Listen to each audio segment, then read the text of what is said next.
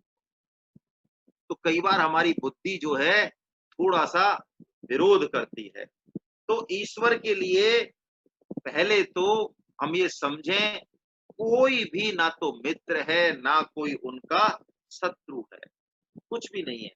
सनातन रूप से वो शत्रु रहित हैं, बंधु रहित हैं, सर्वथा निर्लिप्त होते हुए भी वो लिप्त हैं। एक श्रुति का श्लोक है, मैं पढ़ देता हूं, उसके आधार पे कुछ चर्चा करेंगे। ऋग्वेद और अथर्ववेद दोनों में आया है ना। ए भ्रातव्यो अना त्वमनापिरिन्द्र जनुशासनादपि युधेदापित्यमिक्षसे। क्या कह रहा है श्लोक? ए भ्रातव्यो यानी वो शत्रु रहित हैं, अनापि बंधु रहित भी हैं, और कब से हैं? जनुषा जन्म से ही हैं। जन्म तो उनका हुआ नहीं, हाँ, तो जब से स्वभाव से ही ऐसे हैं वो तो। और आपित्वम, उनके बंधुत्व को, उनके इस प्रेम को तुम युद्ध से प्राप्त करो। बहुत विलक्षण बात है, बड़ी अटपटी सी बात है इस श्लोक में। इसको हम समझने की कोशिश करेंगे, क्या कहना चाह रहे हैं। भगवान का जो प्रेम है, भगवान का जो बंधुत्व है, उसको कह रहे हैं युद्ध से, युद्धे तापित्वम इक्षसे, युद्ध से प्राप्त करो। आओ युद्ध के द्वारा मेरे प्रेम को प्राप्त हो जाओ। देखिए, युद्ध से कैसे प्राप्त करें? जो जितना कट्टर भगवान का द्वेषी है, वो उतना ही कट्टर प्रेमी हो जाता है। वाह! जो भगवान से जितना ज्यादा दूर है, वो भगवान के उतना ही नजदीक आ जाता है। भगवान के लिए बंधु शत्रु होना कोई मायने नहीं रखता। और वैसे भी हम इसको व्यवहारिक धरातल पे पहले थोड़ा समझ लें। प्रेम की प्राप्ति यदि सहज रूप में हो जाए, है, लौकिक प्रेम भी इंकार के बाद और थोड़ी सी मेहनत के बाद मिले तो अच्छा लगता है, या सहज रूप में मिल जाए तो अच्छा लगता है? कहने का मतलब है, बिना संग्राम के मिली जीत फीकी, बिना भूख के 56 भोग भी फीके, बिना इंकार के, बिना इंतजार के प्रेम भी फीका। तो भगवान परम कृपालु होते हुए भी हमको क्यों नहीं दर्शन दे रहे हैं? इसीलिए कि वो रस, वो भाव अभी हमारा बना ही नहीं है। हम उस विरह के, उस प्रेम के अभी योग्य नहीं हुए, उसको अनुभव ही नहीं कर पाएंगे। हम इस संसार रूपी भव सागर से, इस परम विकट भव सागर से जैसा भगवान बताते जा रहे हैं, ऐसा कर्तव्य पालन करते जाएं, युद्ध करते जाएं, तो भगवान के प्रेम को प्राप्त हो जाएंगे और उस प्रेम की अहमियत को भी तभी समझ पाएंगे, नहीं तो नहीं समझ पाएंगे। दुर्योधन को दर्शन दिए भगवान ने, अहमियत समझी क्या? देखिए, विरोधी बातें थोड़ा सा मैं कम ही चर्चा करूंगा, क्योंकि बहुत बस की बात नहीं है। मैं आपसे कह रहा हूं, जब तक अंदर विरह, लालसा नहीं हो, चटपटी नहीं हो, तब तक उस भाव को हम ग्रहण कर सकते हैं क्या? अरे बड़े बूढ़े हमारे घर में बैठे हैं, वो कैसी पहाड़ जैसी छाया है, अभी समझ में आ रही है क्या बात? अभी नहीं आएगी समझ में, यही तो बात है। तो इसलिए तो ये वेद का श्रुति की भी हमारे समझ में नहीं आती। हाँ, वो चले जाएंगे जब समझ में आ जाएगी, जब आ जाएगी। जब तो बिना समझाए, जब तो नौ नौ आंसू गिरेंगे, अभी नहीं आएगी। तो ऐसे ही भगवान का जो प्रेम है, उसके लिए उस तरह का भाव, उस तरह का विरह, उस तरह का होना चाहिए, तब वो भगवत दर्शन के हम योग्य होंगे, तब वो बात जो है वो प्रकट होगी, है ना। ये संसार भगवान कह रहे हैं कल्याण स्वरूप भी है और ये पतन स्वरूप भी है। तू तो इसमें से संघर्ष करके, संग्राम करके, और जैसा मैंने तरीका बताया, और मुझको तू प्राप्त कर ले, संसार को तू सीढ़ी बना ले। कैसे बना ले? 5 बातें भगवान बता रहे हैं, देखिए इस श्लोक। बहुत ही विलक्षण बातें हम लेते हैं, छोड़ें इस बात को, ज्यादा जो है गहरे में जाएंगे दिक्कत होगी। पहली बात, मन मना। आ हा हा हा। देखिए भगवान जब चले भक्ति योग में तो पहले ही उन्होंने क्या कहा, याद हो आपको?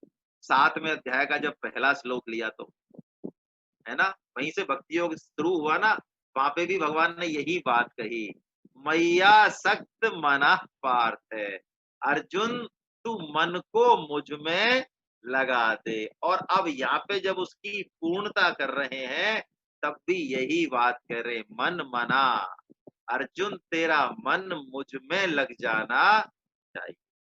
पृथ्वी गोल है, ये प्रेम की दास्तां बहुत अजीब है।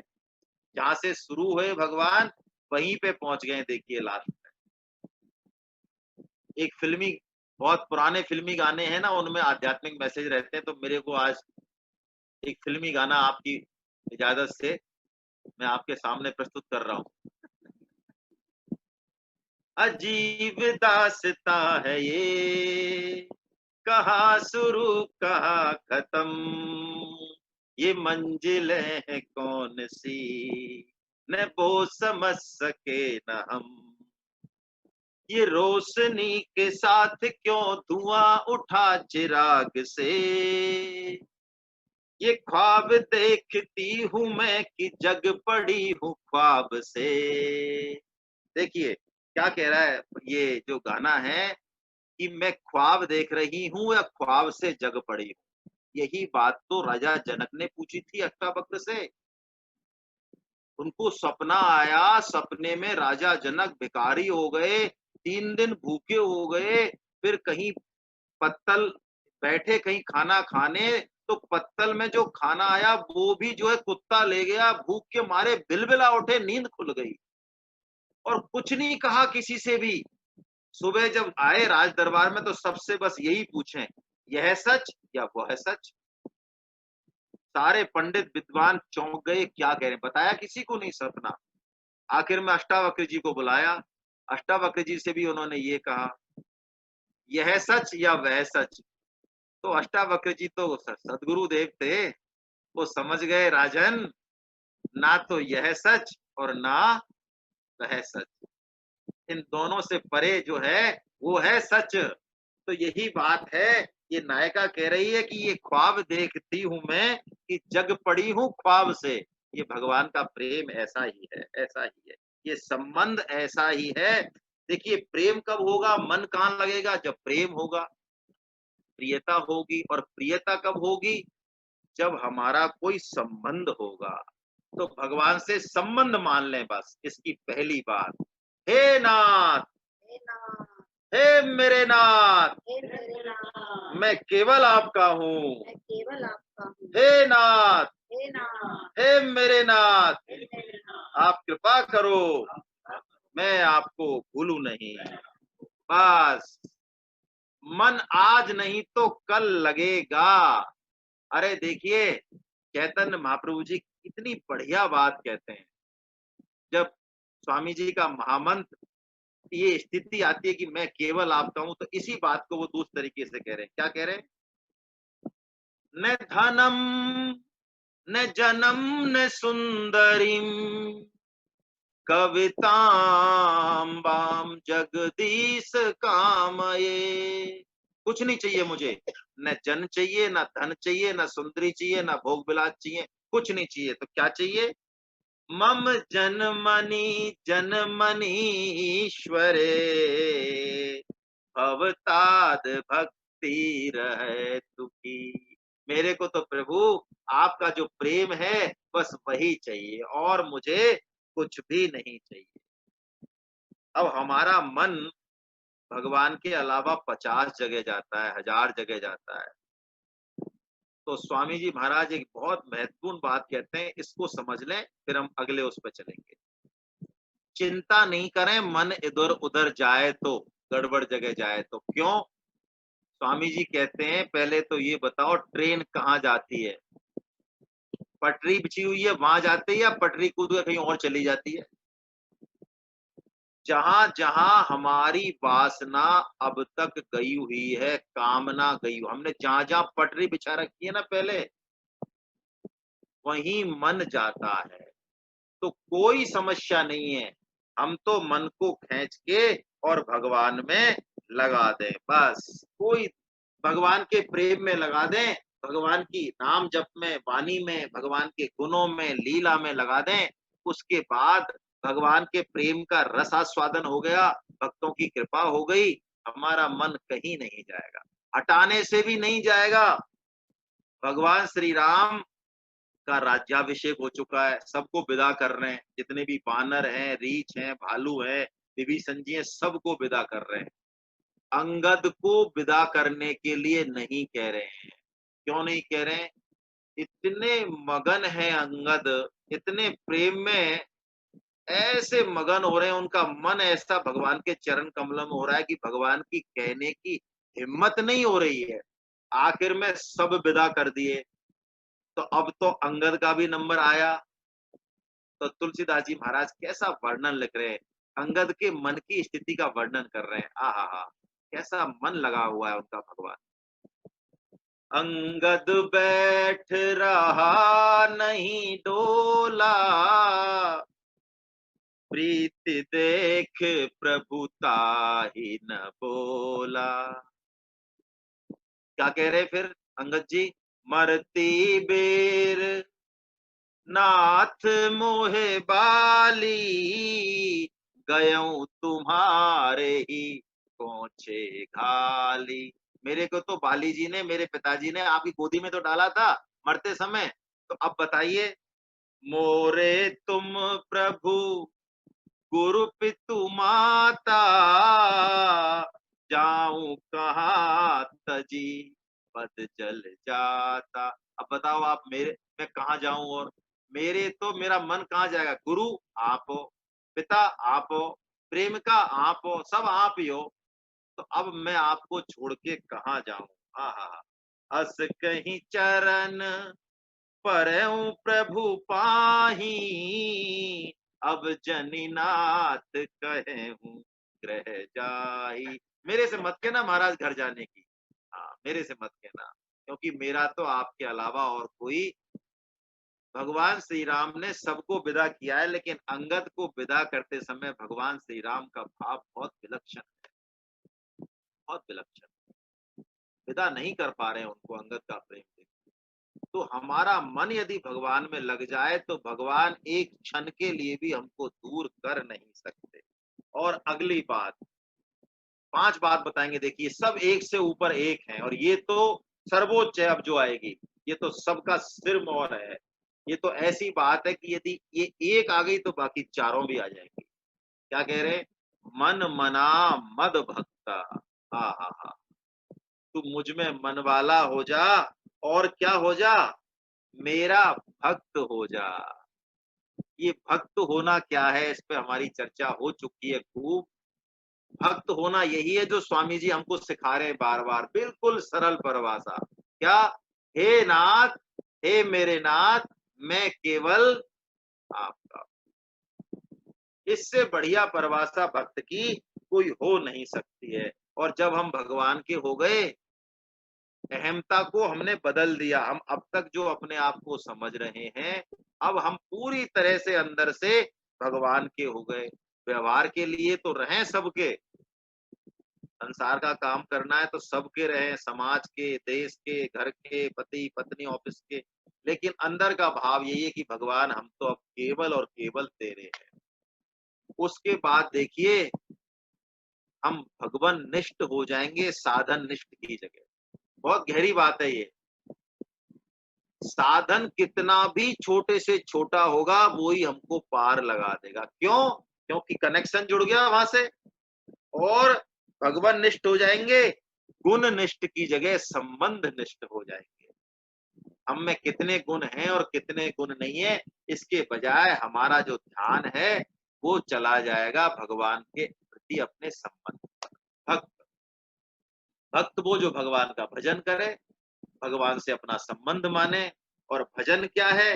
भजन बना है भज धातु से। किसी ने कहा है किम नाम भजनम, भजन क्या है? तो किसी ने जवाब दिया है कि भजनम नाम रसनम।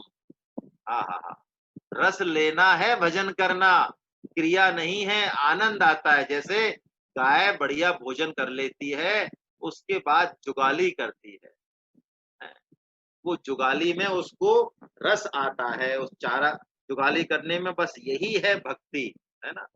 तो तुलसीदास जी महाराज कह रहे हैं भक्ति में सिर्फ और सिर्फ संबंध की मुक्तता है, किसी जाति वर्ण को लेके कोई रुकावट नहीं है। अरे तुलसी भगत स्वपच भलो, जपे रे नितिन नाम। और ऊंचो कुल के ही काम को, जहान हरि को नाम। हम किसी भी कुल वर्ण में हो, असली चीज यही है कि हम भगवान का भजन कर रहे हैं या नहीं। और देखिए एक महत्वपूर्ण बात यहाँ पे, किसी भी साधन से चले जाएं हम, किसी भी साधन से, आज ये बात यहाँ कहनी ही है क्योंकि भक्ति का सर्वोच्च चल रहा है अब। ज्ञान से चले जाएं, कर्म से चले जाएं, हठ से चले जाएं, अष्टांग योग से चले जाएं, किसी भी साधन से चले जाएं, जब तक भगवान के प्रति भक्ति नहीं होगी, परायणता नहीं होगी, प्रेम नहीं होगा, काम बनेगा नहीं। तुलसीदास जी महाराज कहते हैं प्रेम भगति जल बिनु रघुराई, अभियंतर मल कबहु न जाई। इस प्रेम के बिना ये अंदर का जो राग और द्वेष का जो मल है, अहमता ममता रूपी, ये साफ नहीं होगा, किसी भी साधन से साफ, भगवत कृपा से ही साफ होगा। तो यही बात इन चारों पांचों बातों में भक्त होना सबसे ऊंचा है। नाभाजी ने भी जब भक्तमाल लिखा, उन्होंने भी इस बात को एक से अधिक बार सिद्ध किया। पहली शुरुआत ही जो की उन्होंने, शुरुआत में जो जहां से शुरू किया, भक्त से ही शुरू किया, भक्त पे ही पूरा भक्तमाल खत्म किया। भक्त भक्ति भगवंत गुरु, चतुर नाम बपु एक। और इनके पद बंदन किए, नासै विघ्न अनेक। कितना विलक्षण दुआ है।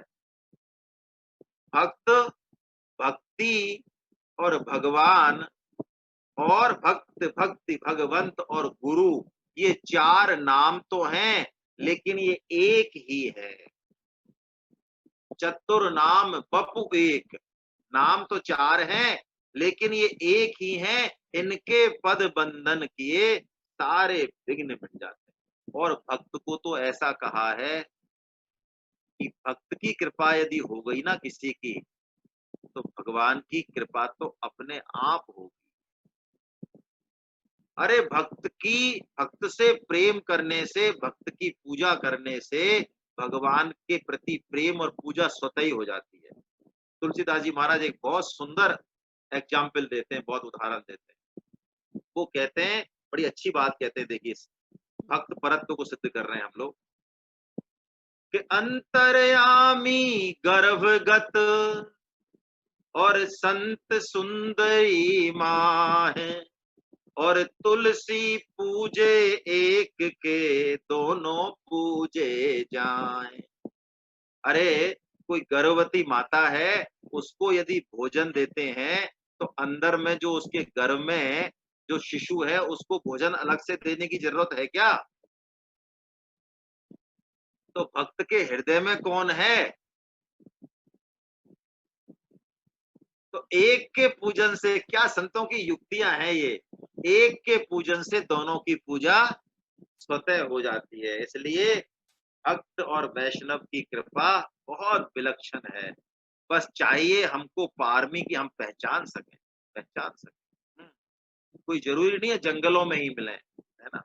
हमारी पारमी को बढ़ाएंगे तो भक्त की महिमा का दर्शन होने लगेगा, दर्शन होने लगेगा। तो अब भगवान कह रहे हैं मन मना भव मद भक्तो मद्याजी।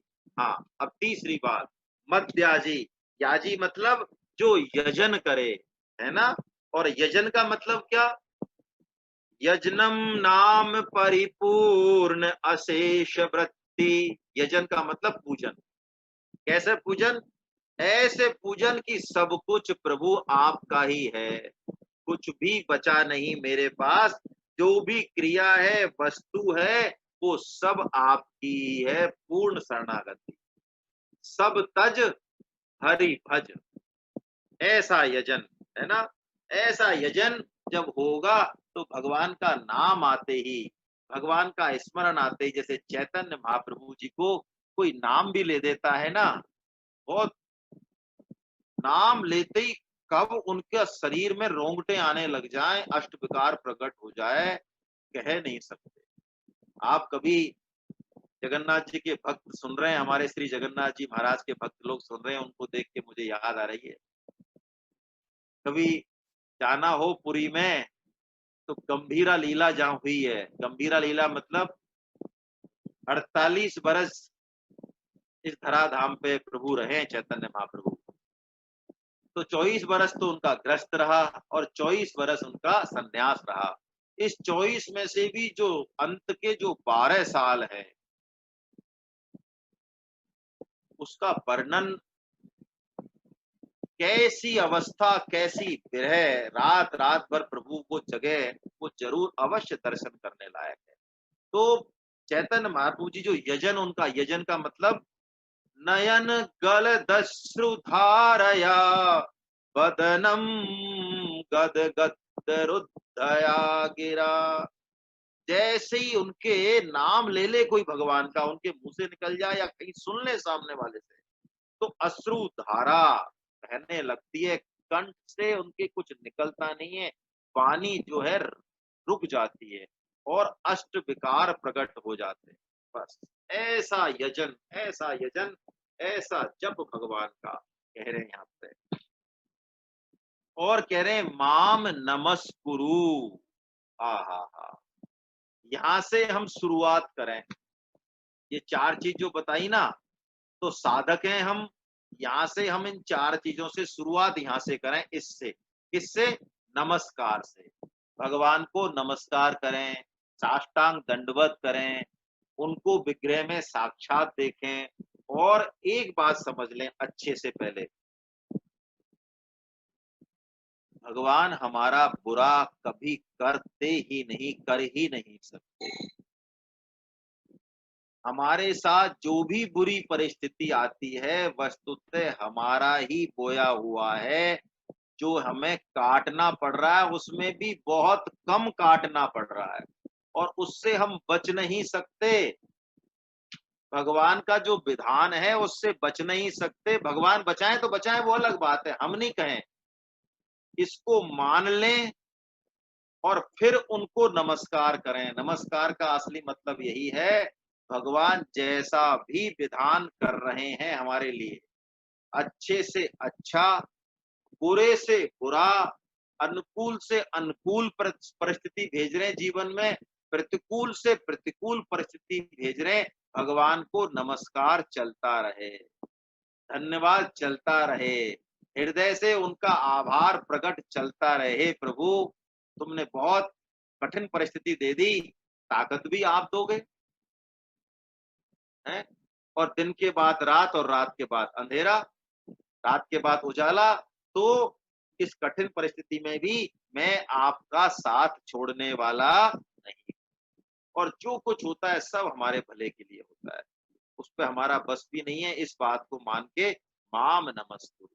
तुलसीदास जी कहते हैं, राम कीन चाहे सोई होई, करे अन्यथा अस नहीं कोई, कठिन करम गति कछु न बसाई, मेट जाए नहीं राम रजाई। भगवान राम की जो इच्छा है उसको कोई नहीं मेट सकता। सुमंत्र जी भगवान राम को वापस साथ जाते हैं, उनको छोड़ने वन में दशरथ जी कहते हैं उनको घुमा फिरा के लिया ना 2-4 दिन में। सुमंत्र जी इतने चतुर मंत्री हैं, पूरा अपना प्रयास कर लेते हैं, लेकिन भगवान राम को उनके धर्म से वो डिगा नहीं सकते। आखिर में वो कहते हैं, मेटी जाए नहीं राम रजाई, आप प्रभु जो चाहेंगे होगा तो वही। तो माम नमस्कुरु मतलब, हे प्रभु, मैंने आज तक पता नहीं कितने कर्म किए, अच्छे से अच्छे, बुरे से बुरे, मुझे नहीं पता। करोड़ों जन्मों में मैंने क्या किया, मुझे तो अभी का दिख रहा है बस। तो तुम तो मेरे ऊपर कृपा करके उन कर्मों से मेरी छुट्टी करा रहे हो। हैं, पेनल्टी तो होनी चाहिए 1 लाख रुपए, क्या पता 100 रुपए में निपटा रहे हैं भगवान। तो आप तो जो मेरे लिए कर रहे हो प्रभु, वो सब वो सब मेरे लिए भले के लिए, मेरी ड्यूटी है, मैं आपका आज्ञा पालन करूं, है ना। ऐसा ये माम नमस्कुरु, इससे हम अपने साधन की शुरुआत करें। और कठिन परिस्थिति जीवन में सबके आती है, ऐसा कोई नहीं है, सबके आती है। भगवान श्री राम और भगवान श्री कृष्ण के नहीं आई क्या? है, दयानंद सरस्वती जी के नहीं आई क्या? विवेकानंद जी के नहीं आई क्या? किसके नहीं आई बताइए आप? अरे कठिन परिस्थिति के बिना महापुरुष बना कौन है, चलो वो बता दो। एक नाम बता दो कि साहब ये महापुरुष है, इनके जीवन में नहीं आई। बताओ, आप बोलो, अकल बोल देना। तो भगवान यही बात कह रहे हैं, माम नमस्कुरु, यहाँ से शुरुआत करें साधन की। और भगवान कहते हैं फिर तू मुझको ही प्राप्त होगा। एक बात और रह गई, मत परायना, मेरे परायण हो जा, है ना। अब हमने ये चारों बातें समझ ली, तो अब हम भगवान का विश्वास करें, आसरा उनका ही लें। ये बात भगवान ने 2.61 में भी कही थी। जैसे सीता जी का कैसा भगवान पे आसरा है, देखिए। जब भगवान वैसे तो अपनी माता के सामने पत्नी से बात करने में सकुचा रहे हैं कि मैं पत्नी को, देखिए कैसी भगवान की लीला देखिए आप। इतना कठिन समय है, सीता जी से कुछ बोलना है, माता के सामने ही सीता जी हैं, वो भी हैं, तो सीता जी से कुछ कह नहीं पा रहे हैं क्योंकि माता खड़ी है। लेकिन समय ऐसा है तो बोलते हैं, कुछ समझाते हैं कि आप यहीं रहो। लेकिन उनकी जो दशा देखते हैं ना भगवान, क्या दशा सीता जी, अभी तो बोल ही रहे हैं, वियोग हुआ नहीं है अभी, तो वियोग के लिए कह रहे हैं कि तुम 14 साल यहीं रहो, तुम नहीं जंगल के कष्ट सहन कर पाओगी। सीता जी की हालत देखते हैं कि राखिए अवध जो अवध लगी, रहत न जनि हई प्राण, और दीन बंधु सुंदर सुखद, सील स्नेह निधान। अस कहि सिय विकल भई भारी, बचन वियोग न सकई संभारे। तुलसीदास जी देखिए क्या कह रहे हैं, भगवान राम ने अभी सिर्फ वचन से कहा है कि तुम यहां रह जाओ, इतने में तो सीता जी, सीता माता का कैसी स्थिति हो रही है कि मानो प्राण निकल जाएंगे यहीं की यहीं। कह रहे हैं तुलसीदास जी, राम, भगवान श्री राम ये देख लेते हैं कि यदि मैंने इनको छोड़ दिया तो मैंने पीठ मोड़ी, ये प्राणों को रखने वाली नहीं। ऐसा आश्रय देखी दशा रघुपति जी जाना, हठी राखे नहीं राखे ही प्राणा। यदि मैंने उनको, ये वचन वियोग से ही ऐसी हालत है, तो मद आश्रय का मतलब है भगवान के प्रति हमारा पूरा विश्वास हो जाए। ये सारे साधन भी भगवान ही कराएंगे हमसे। रामकृष्ण परमहंस जी बड़ी अच्छी कहावत कहते हैं बंगाली में, आप में से कुछ बंगाली हो, मेरे को समझ में नहीं आती, मैं तो रट के बोल रहा हूँ, मेरे को आती नहीं है। एक बंगाली कहावत है इस मत परायण पे, वो कहते हैं, तोमा के कोरियाई, तोमा के कोरियाई जीवनेर ध्रुव तारा। कोमा के यानी हमारे जीवन का ध्रुव तारा तो भगवान आप ही हो। आपसे ऊपर, आपसे ऊंचा कोई नहीं है हमारे जीवन में। ऐसा जो है वो मत परायण हो जाए, मत परायण हो जाए, भगवान के प्रति ऐसा विश्वास हो जाए, तो भगवान कहते हैं फिर तू मुझको ही प्राप्त होगा। मामे वैश्यसी असंशया, है ना, मामे वैश्यसी युक्तेव एवं आत्मानम, तू फिर मुझको ही प्राप्त होगा, इसमें कहीं कोई बात, दूसरी बात अन्यथा है ही नहीं। तो हम आज 9वें अध्याय का यहाँ पे पूर्ण होता है, राज विद्या राजगुह्य नामक योग। और कल जो है सार संक्षिप्त ले लेंगे, आज समय ज्यादा हुआ है, आज रहने देते हैं। कल 9वें अध्याय का 5 से 10 मिनट में सार ले लेंगे, 5 से 7 मिनट में, और उसके बाद 10वें अध्याय जो विभूति योग है उसको कल से प्रारंभ करते हैं, है ना। हरे कृष्णा हरे कृष्णा हरे। आपको किसी को कुछ बात हो तो आप पूछ सकते हैं, मैं कीर्तन तो शुरू करता हूँ, कोई बात नहीं।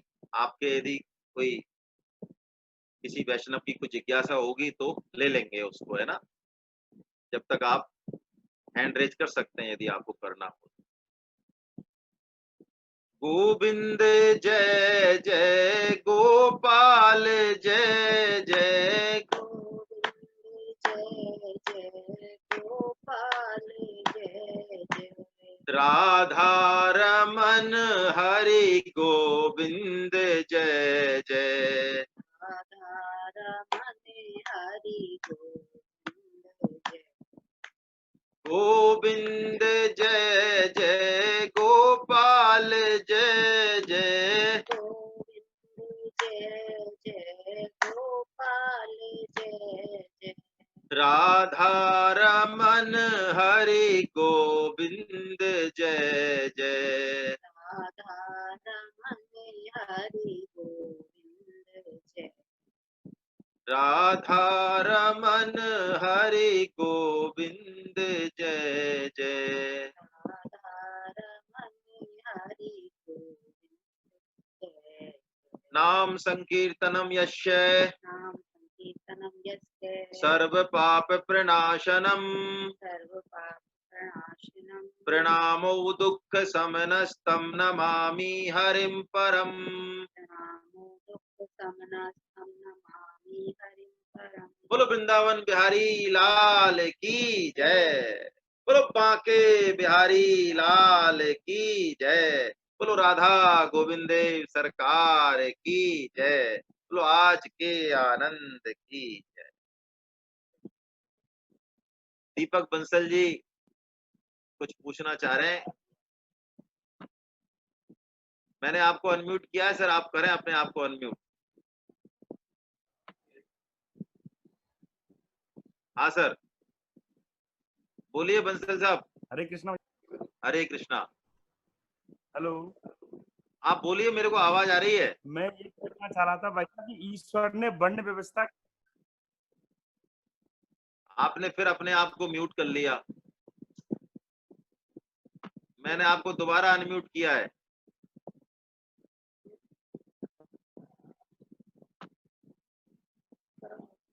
आप अपने आप को अनम्यूट करो, मैंने कर लिया है, बोलिए बोलिए सर। हो गया, आपकी आवाज थोड़ी कट। अच्छा अच्छा, मैं चलिए। ये पूछना चाह रहा था कि जी। ईश्वर ने वर्ण व्यवस्था किस आधार पर की है? हैं? ईश्वर ने वर्ण, भगवान ने वर्ण व्यवस्था किस आधार पर की है, ये थोड़ा समझ में नहीं आ रहा था मेरे। हाँ, आप ऐसा कीजिएगा, चौथा अध्याय जो लिया है ना हमने, या तो आप खुद पढ़ लें साधक संजीवनी हाँ, से, या चौथे अध्याय की वीडियो देख लें। चौथे अध्याय का जो 13वां श्लोक है, वहां भगवान इसको बहुत अच्छे से कह रहे हैं, चातुर्वण्यम मया सृष्टम गुण कर्म विभाग से। वर्ण व्यवस्था दो चीजों पे आधारित है, एक तो गुण पर और एक कर्म पर, है ना। अच्छा, ये अकेले ही इसको समझाने के लिए कम से कम 2 घंटे चाहिए। आप कृपया वो वीडियो देख लें या साधक संजीवनी से पढ़ लें, है ना, आपको समझ में आएगा, आपने वो नहीं देखा होगा, कोई बात अच्छा। नहीं। हरे कृष्णा हरे कृष्णा। आप सभी को वंदन पुनः। हरे कृष्णा।